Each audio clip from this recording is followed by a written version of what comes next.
Assalamualaikum warahmatullahi wabarakatuh.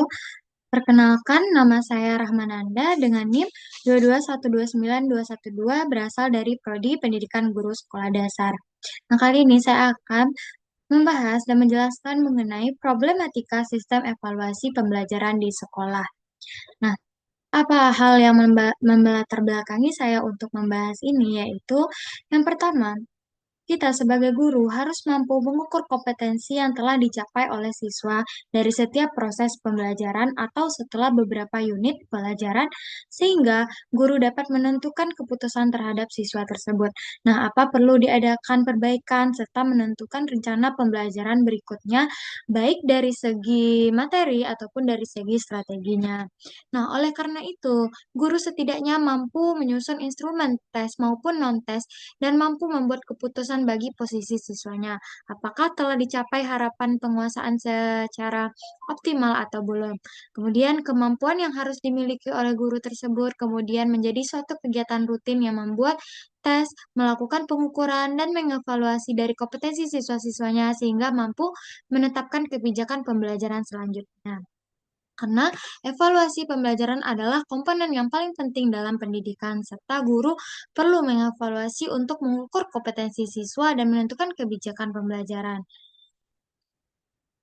Nah, selanjutnya, apa tujuan dari presentasi ini? Yaitu pertama, untuk menjelaskan pengertian dan tujuan serta fungsi evaluasi pembelajaran di sekolah dasar dan untuk menguraikan prinsip-prinsip dan teknik-teknik yang digunakan dalam evaluasi pembelajaran.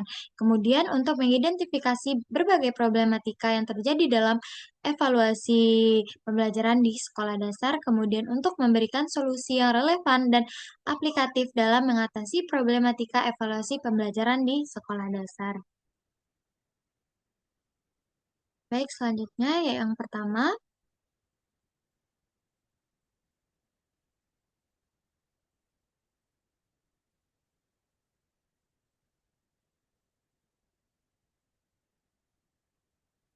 yaitu pengertian dari sistem evaluasi pembelajaran. Nah, evaluasi pembelajaran adalah terjadinya proses belajar yang sistematif yang terdiri dari banyak-banyak komponen, kemudian masing-masing komponen tersebut bersifat terpisah dan berjalan sendiri, tetapi harus berjalan secara teratur, saling bergantung dan berkesinambungan. Nah, proses belajar mengajar itu sendiri pada dasarnya adalah interaksi yang terjadi antara guru dan siswa untuk mencapai tujuan pendidikan. Nah, guru di sini sebagai pengarah dan pembimbing, sedangkan siswa sebagai orang yang mengalami dan terlibat aktif dalam memperoleh perubahan yang terjadi pada dirinya setelah mengikuti proses belajar mengajar. Nah, maka guru bertugas untuk melakukan suatu kegiatan yang penilaian atau evaluasinya atas ketercapaian siswa dalam belajar. Nah, selain memiliki kemampuan untuk menyusun bahan pelajaran dan keterampilan menyajikan bahan untuk mengkondisikan keaktifan belajar siswa, guru diharuskan memiliki kemampuan untuk mengevaluasi dan mengkondisikan ketercapaian belajar siswa. Nah, adapun hubungan dan kegiatan pengajaran, evaluasi mengandung beberapa pengertian. Yang pertama, menurut Norman Gordon yang dikutip oleh Ngalim Purwanto dalam buku Prinsip-Prinsip dan Teknik Evaluasi Pengajaran, evaluasi adalah suatu proses yang sistematif untuk menentukan keputusan sampai sejauh mana tujuan dicapai oleh siswa. Kemudian dari Workstone dan kawan-kawan, evaluasi pendidikan adalah penaksiran terhadap pertumbuhan dan kemajuan siswa ke arah tujuan-tujuan atau nilai-nilai yang telah ditetapkan di dalam kurikulum. Kemudian, Rostia dalam bukunya Masalah-Masalah Ilmu Keguruan yang dikutip oleh Slameto mendeskripsikan pengertian evaluasi pembelajaran tersebut dengan eh, yaitu evaluasi merupakan proses memahami atau memberi arti dan mendapatkan dan mengkomunikasikan suatu informasi bagi petunjuk pihak-pihak pengambil keputusan. Nah, kemudian kegiatan dalam mengumpulkan data seluas-luasnya, sedalam-dalamnya yang bersangkutan dengan kapabilitas siswa guna mengetahui sebab akibat dan hasil belajar siswa tersebut. Kemudian, evaluasi adalah suatu alat untuk menentukan apakah tujuan pendidikan dan apakah proses dalam pengembangan ilmu telah berada di jalan yang diharapkan. Nah, sehingga dapat disimpulkan eh, Secara sistematiknya, evaluasi pembelajaran adalah evaluasi terhadap proses belajar mengajar yang di dalamnya komponen-komponen sistem pembelajaran yang mencakup komponen raw input, yakni perilaku awal atau entry behavior siswa, kemudian komponen input instrumental, yakni kemampuan profesionalisme guru atau tenaga kependidikan, dan komponen input instrumental eh, dan komponen kurikulum, program studi media ataupun metode, dan komponen administratif atau alat, waktu, dan dana, kemudian komponen proses, nah itu prosedur pelaksanaan pembelajaran, ya, dan terakhir yaitu komponen output atau hasil pembelajaran yang menandai ketercapaian tujuan pembelajaran. Selanjutnya yaitu tujuan pembelajaran. Nah, tujuan dari evaluasi pembelajaran. Yang pertama, mungkin dilihat dari fungsinya, yaitu dapat memperbaiki program pengajaran. Nah, maka evaluasi pembelajaran itu dikategorikan ke dalam penilaian formatif dan evaluatif formatif, yaitu evaluasi yang dilaksanakan pada akhir program belajar mengajar untuk melihat tingkat keberhasilan proses belajar mengajar itu sendiri. Nah, menurut Ana Sudijo, evaluasi formatif ialah evaluasi yang dilaksanakan di tengah-tengah atau pada saat berlangsungnya proses belajaran, yaitu dilaksanakan pada setiap kali suatu program pelajaran atau subbab pokok bahasan dapat diselesaikan. Nah, dengan tujuan untuk mengetahui sejauh mana peserta didik itu telah terbentuk, apakah sesuai dengan tujuan pengajaran yang telah ditentukan eh, oleh guru tersebut. Nah, secara umum dalam bidang pendidikan, evaluasi ini bertujuan untuk pertama, memperoleh data atau pembuktian yang akan menjadi petunjuk sampai di mana tingkat kemampuan dan tingkat keberhasilan peserta didik itu dalam mencapai tujuan kurikulum setelah menempuh proses pembelajaran dan dalam jangka waktu yang ditentukan. Yang kedua yaitu mengukur dan menilai sampai di manakah efektivitas mengajar dengan metode-metode mengajar yang telah diterapkan atau dilaksanakan oleh pendidik, serta kegiatan belajar yang telah dilaksanakan oleh peserta. Nah, adapun tujuan khususnya dari kegiatan evaluasi ini dalam bidang pendidikan, yang pertama itu untuk merangsang kegiatan peserta didik dalam menempuh program pendidikan. Yang kedua yaitu untuk mencari dan menemukan faktor-faktor penyebab keberhasilan peserta didik dalam mengikuti program pendidikan, sehingga dapat dicari dan ditemukan jalan keluar atau cara-cara memperbaikinya. Nah, maupun secara garis besar, tujuan evaluasi pembelajaran tersebut adalah yang pertama untuk mengetahui kemampuan dari kemajuan belajar peserta didik dapat dites dengan evaluasi formatif dan dari evaluasi sumatif. Kemudian yang kedua itu mengetahui status akademis seorang siswa dan dalam kelasnya. Dan selanjutnya mengetahui penguasaan, kekuatan, dan kelemahan seseorang siswa atas suatu unit pembelajaran. Nah, selanjutnya itu mengetahui efisiensi metode mengajar yang baik, efisien digunakan oleh guru tersebut dalam kelas. Selanjutnya memberikan laporan kepada siswa dan orang tua. Dan selanjutnya hasil evaluasi dapat digunakan sebagai kegiatan promosi siswa dan sebagai alat motivator dalam belajar mengajar. Nah,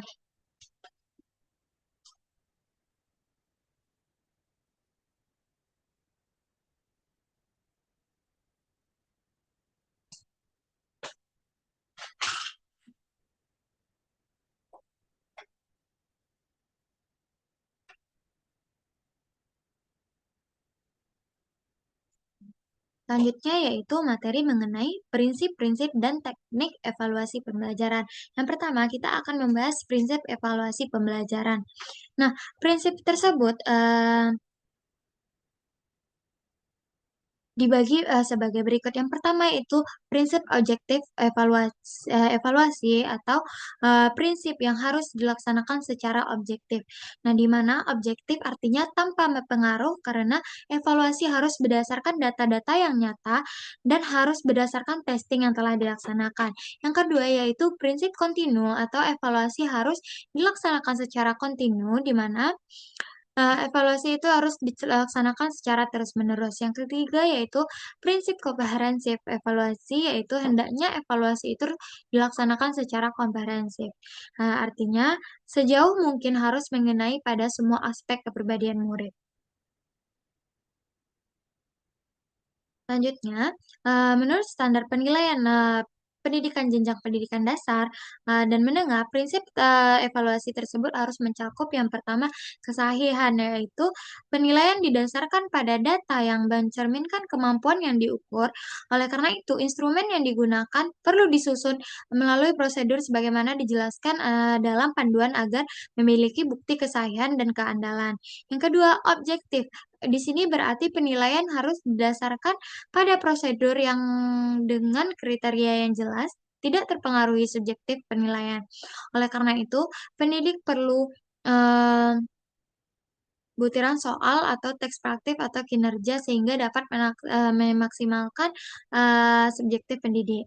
Kemudian adil. Adil di sini menguntungkan dan tidak merugikan peserta didik. Kemudian terpadu berarti penilaian oleh pendidik merupakan salah satu komponen yang tidak terpisahkan dari kegiatan pembelajaran.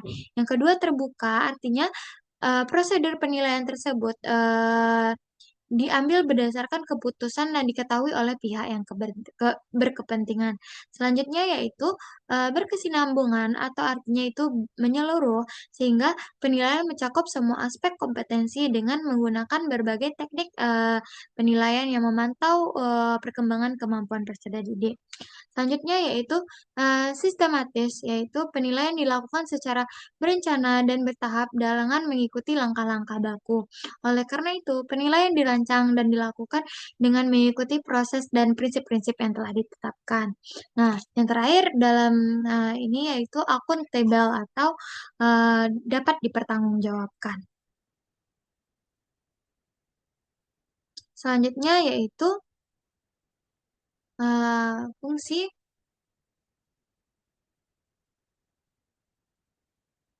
fungsi evaluasi pembelajaran. Nah, dilihat dari fungsinya, pembelajaran itu ada alurnya, yaitu pertama dari tes diagnostik. Di sini adalah tes yang digunakan untuk mengetahui kelemahan-kelemahan siswa sehingga berdasarkan kelemahan tersebut dapat dilakukan pemberian perlakuan yang tepat. Kedua yaitu tes formatif yang bertujuan untuk mengetahui sejauh mana peserta didik telah terbentuk sesuai dengan tujuan pengajaran yang telah ditentukan oleh pendidik. Nah, setelah itu mereka mengikuti proses pembelajaran dalam jangka waktu tertentu. Nah, contohnya yaitu ulangan harian. Selanjutnya yaitu tes sumatif, yaitu adalah tes hasil belajar yang dilaksanakan setelah sekumpulan satuan program pengajaran diberikan. Kemudian di sekolah tersebut dikenal dengan ulangan umum atau ujian bersama. Nah, di mana hasilnya digunakan untuk mengisi nilai raport atau mengisi surat-surat tamat belajar atau STTB atau dikenal sebagai ijazah. Nah, apabila ditinjau dari segi cara mengajukan pertanyaan dan cara menjawab, tes tersebut dapat dibedakan menjadi dua, yaitu dengan tes dan non-tes. Tekniknya itu ada tes dan non-tes. Selanjutnya, eh, materi selanjutnya itu problematika evaluasi pembelajaran. Nah, dalam mengevaluasi pembelajaran terdapat masalah-masalah yang ada di dalam kelas tersebut. Perumpamannya yang pertama yaitu dari guru. Guru itu kurang menguasai materi pembelajaran. Eh, Sehingga guru hendaknya terus harus mengikuti hasil belajar yang telah dicapai oleh peserta didik. Sehingga dalam menyampaikan materi pembelajaran kepada anaknya, kalimatnya sering terputus-putus ataupun berbelit-belit yang menyebabkan anak menjadi bingung dan sukar mencerna apa yang disampaikan oleh guru tersebut. Yang kemudian guru kurang menguasai kelas. Nah, di sini guru kurang mampu menguasai kelas sehingga mendapatkan hambatan dalam menyampaikan materi pembelajaran. Nah, hal ini dikarenakan suasana kelas yang tidak menunjang membuat anak yang betul-betul ingin belajar masih terganggu. Selanjutnya yaitu problematikanya guru enggan menggunakan alat peraga dalam mengajar sehingga berbasiskan pada penjelasan-penjelasan saja sehingga anak mudah bosan, dan, kemampuan learning lesson-nya menurun. Kemudian yang selanjutnya itu guru kurang mampu memotivasi anak dalam belajar.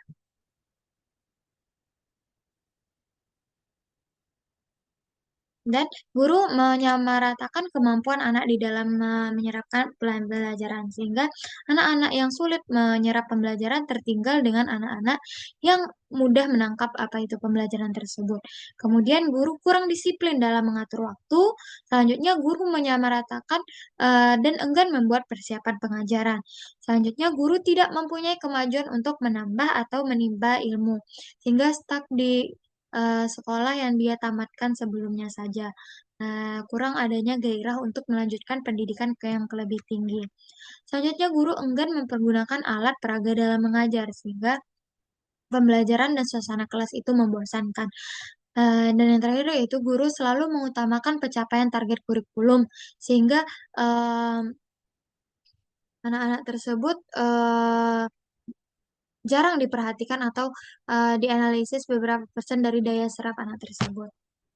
Selanjutnya yaitu dari, problematika evaluasi pembelajaran dari orang tua dan siswa. Yang pertama yaitu orang tua tersebut kurang terlibat dalam evaluasi. Nah, orang tua di sini, hanya mengantarkan anaknya di sekolah tanpa ingin tahu menahu tentang proses perkembangan anak di sekolah. Yang kedua, orang tua tidak memahami hasil evaluasi anak, sehingga dianggap remeh nilai raportnya dibiarkan tanpa diberi nasihat, ketika anak tersebut mendapatkan evaluasi yang rendah. Selanjutnya, kurangnya dukungan orang tua, dalam proses belajar anak. Sehingga, anak-anak tersebut di rumah dibiarkan bermain, tanpa adanya, evaluasi pembelajaran dari materi yang diajarkan di dalam kelas. Selanjutnya, orang tua merasa asing dengan evaluasi, dan siswa merasa evaluasi tersebut tidak mencerminkan kemampuan yang sebenarnya.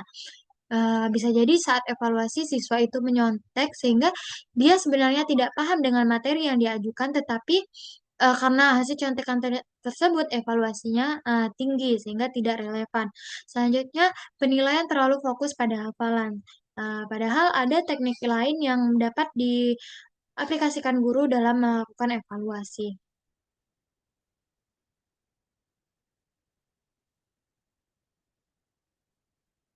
Nah, materi yang terakhir yaitu dari pembelajaran kita pada kali ini yaitu solusi untuk problema yang dihadapi dalam evaluasi pembelajaran. Nah, yang pertama dari, kita singgung dari keterlibatan orang tua.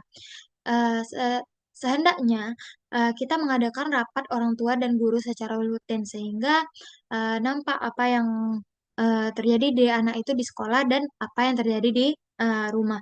Selanjutnya menyediakan portal online untuk memantau perkembangan anak.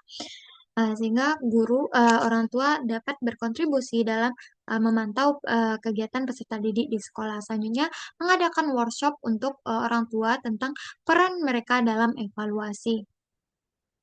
Nah, dan yang terakhir yaitu pengadaan komite sekolah.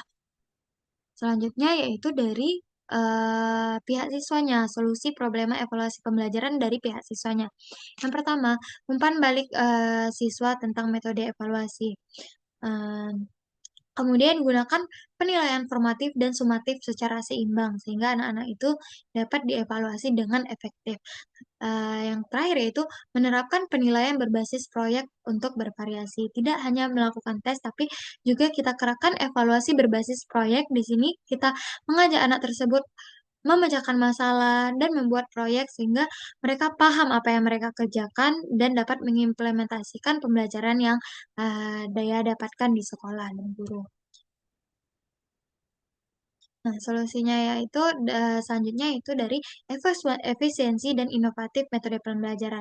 Guru seharusnya merancang jadwal evaluasi yang fleksibel, kemudian evaluasinya tersebut harus terintegrasi dalam pembelajaran harian, dan gunakan teknologi digital yang sudah sangat, umum dalam, pembelajaran saat ini. Kemudian menggunakan metode penelitian yang autentik, sehingga guru benar-benar mengevaluasi anak tersebut secara tepat dan, dapat juga dengan pelatihan guru tentang evaluasi inovatif. Selanjutnya, eee, Mind mapping di sini saya sediakan mengenai evaluasi pembelajaran yang, tadi, yaitu dengan menyusun instrumen, kemudian melaksanakan evaluasi, mengoreksi hasil evaluasi, menganalisis nilai capaian kompetensi, membandingkan KKM atau target belajar, kemudian memberikan remedial atau enrichment, kemudian menyampaikan hasil tersebut kepada siswa dan orang tua, dan saat tahap terakhir itu menentukan tujuan evaluasi itu sendiri. Nah, sehingga dapat kita simpulkan, evaluasi pembelajaran itu merupakan komponen penting dalam sistem pendidikan, khususnya di tingkat sekolah dasar. Nah, evaluasi yang tepat ini dapat membantu guru memahami tingkat pencapaian siswa dan memperbaiki proses pembelajaran dan merencanakan langkah ke depan. Nah, namun dalam praktiknya, evaluasi di sekolah dasar ini masih menghadapi banyak permasalahan. Permasalahan tersebut meliputi rendahnya kompetensi guru dalam evaluasi, minimnya penggunaan alat pembelajaran, kurangnya motivasi siswa, dan metode evaluasi yang monoton, keterbatasan batu, hingga keterlibatan orang tua yang masih sangat minim dalam evaluasi ini. Nah, semua faktor ini secara langsung mempengaruhi kualitas hasil belajar dan efektivitas sistem evaluasi secara keseluruhan. Mungkin sekian yang dapat saya jelaskan dari materi yang saya angkat kali ini mengenai problematika sistem evaluasi di sekolah dasar. Kalau ada salah dan janggal, saya mohon maaf. Assalamualaikum warahmatullahi wabarakatuh.